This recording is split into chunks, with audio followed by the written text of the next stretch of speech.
Hi friends, అందరికీ first time నా channel ఎవరైనా చూస్తే సబ్స్క్రైబ్ చేసుకోండి. ఆల్రెడీ థంబ్నెయిల్ చూస్తేనే మీకు అర్థమైపోయి ఉంటుంది. కొత్తగా కుట్టుకునే వాటికైతే మనం ఇక్కడ షోల్డర్స్ దగ్గర క్రాస్ కట్ చేసి స్టిచ్ చేస్తాం. ఆల్రెడీ కుట్టిన బ్లౌజ్ కూడా చాలామందికి షోల్డర్స్ అనేవి జారిపోతూ ఉంటాయి. అలాంటప్పుడు ఇలా షోల్డర్ దగ్గర మనం కరెక్ట్గా చూసుకొని క్రాస్లో అయినా ఇలా నేను వీడియోలో చూపించినట్టు స్టిచ్ చేసుకోవాలి.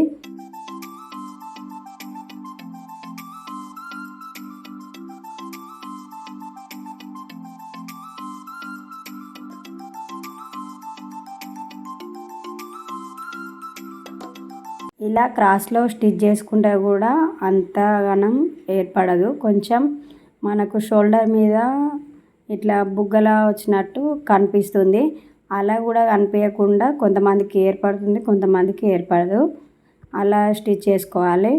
ఇంకా స్టెప్ 2 అంటే ఏంటంటే వెనుక విభాగం దగ్గర ఇట్లా టక్స్ ఉంటాయి కదండి, అక్కడ మనం ఇంకొంచెం 1/2 ఇంచు ఇట్లా పెట్టుకొని కొంచెం 1/2 ఇంచు పెంచుకొని 6 ఇంచెస్ వరకు కూడా మనం అది పెంచుకోవచ్చు. చూడండి, నేను వీడియోలో చూపిస్తున్నాను.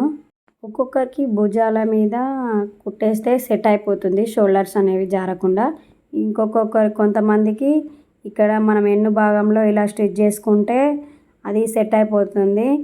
ఇక ఈ 2 స్టెప్స్ కాకుండా ఇంకో 3 స్టెప్స్ ఏంటి అంటే, ఇక మనం షోల్డర్స్ దగ్గర నుంచి ఒక 4 ఇంచెస్ లెంత్లో తీసుకొని నాడలు అనేవి కుట్టుకుంటే అలా కూడా కొంతమందికి షోల్డర్స్ అనేవి జారకుండా ఉంటాయి.